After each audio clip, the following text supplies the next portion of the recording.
warahmatullahi wabarakatuh. Halo semuanya, perkenalkan nama aku Naila Suci Paramita dari Prodi Sastra Indonesia kelas A dengan NIM 25140160007. Oke, pada minggu kali ini aku akan membahas materi mengenai ejaan dalam bahasa Indonesia. Aku akan membahas 3 materi pada hari ini, yaitu pertama bagaimana pengertian ejaan, yang kedua seperti apa sejarah ejaan, dan yang ketiga bagaimana perbedaan EYD dan EBI. So yeah, let's go.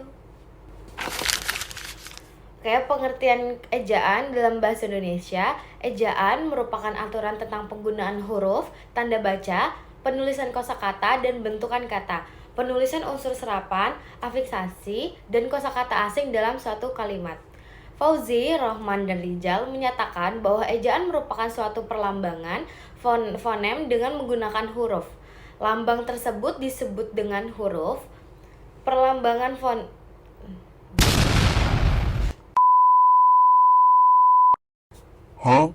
Selain itu, ejaan juga mengenai ketetapan mengenai morfologi seperti kata dasar, kata ulang, kata majemuk, kata berimbuhan, dan partikel-partikel. Kemudian ada pula aturan mengenai cara menuliskan kalimat dan bagian kalimat menggunakan tanda baca seperti titik, koma, titik 2, tanda kutip, tanda tanya, tanda seru, dan tanda seru. Ejaan bahasa Indonesia terus mengalami perubahan, pengembangan, dan penyempurnaan yang dilakukan selama 114 tahun lamanya. Oh my god, lama banget ya. Terhitung sejak tahun 1901 hingga tahun 2015.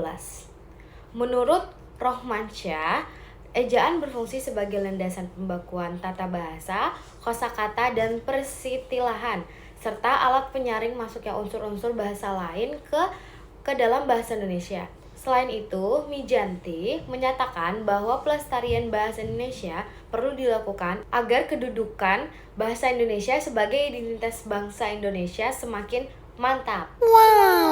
Hal tersebut dapat dilakukan dengan menjaga keaslian bahasa melalui penulisan buku pedoman yang membahas tentang kebakuan ejaan. Menuliskan kaidah ejaan dan tulisan disebut dengan pembakuan.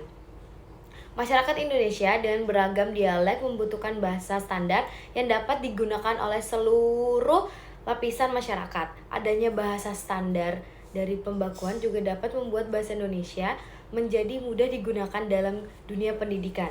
Ejaan juga memiliki fungsi dalam membantu pembaca untuk memahami dalam mencerna informasi yang dituliskan. Yang kedua, ada sejarah perkembangan ejaan di Indonesia. Sejarah awal ejaan bahasa Indonesia hingga saat ini telah mengalami beberapa perkembangan, dimulai dari ejaan C.H.A. van Ophuijsen tahun 1901, kemudian berlanjut dengan ejaan Republik tahun 1947 yang lebih sederhana oleh Soeandi, Menteri Pengajaran, Pendidikan, dan Kebudayaan, hingga lahirnya ejaan yang disempurnakan EYD tahun 1972 sebagai patokan penting dalam pemakaian ejaan. Seiring perkembangan zaman dan kebutuhan masyarakat, EYD mengalami beberapa revisi, yakni tahun 1988, 2009, dan akhirnya pada tahun 2016, Pedoman Umum Ejaan Bahasa Indonesia yang disempurnakan PUEYD diganti dengan nama Pedoman Umum Ejaan Bahasa Indonesia PUEBI yang telah disahkan melalui Peraturan Menteri Pendidikan dan Kebudayaan RI nomor 50 tahun 2015 pada tanggal 26 November 2015. Perubahan ini terjadi karena tuntutan akan kemajuan iptek, sehingga penggunaan bahasa Indonesia menjadi semakin berkembang, sehingga diperlukan suatu perubahan pada ejaan bahasa Indonesia. Perbedaan EYD dan EBI: yang pertama, pelafalan lokal kedua, tambahan bunyi vokal atau diftong, yang ketiga, penulisan huruf kapital, dan yang terakhir, yang keempat, adalah aturan penulisan huruf tebal. Baik, sekian materi yang bisa saya berikan. Dan mohon maaf kalau ada kesalahan kata maupun agak sedikit membingungkan. Mohon dimaafkan. Oke, sekian dan terima kasih. Wassalamualaikum warahmatullahi wabarakatuh. Dadah, sampai berjumpa di tugas video minggu depan.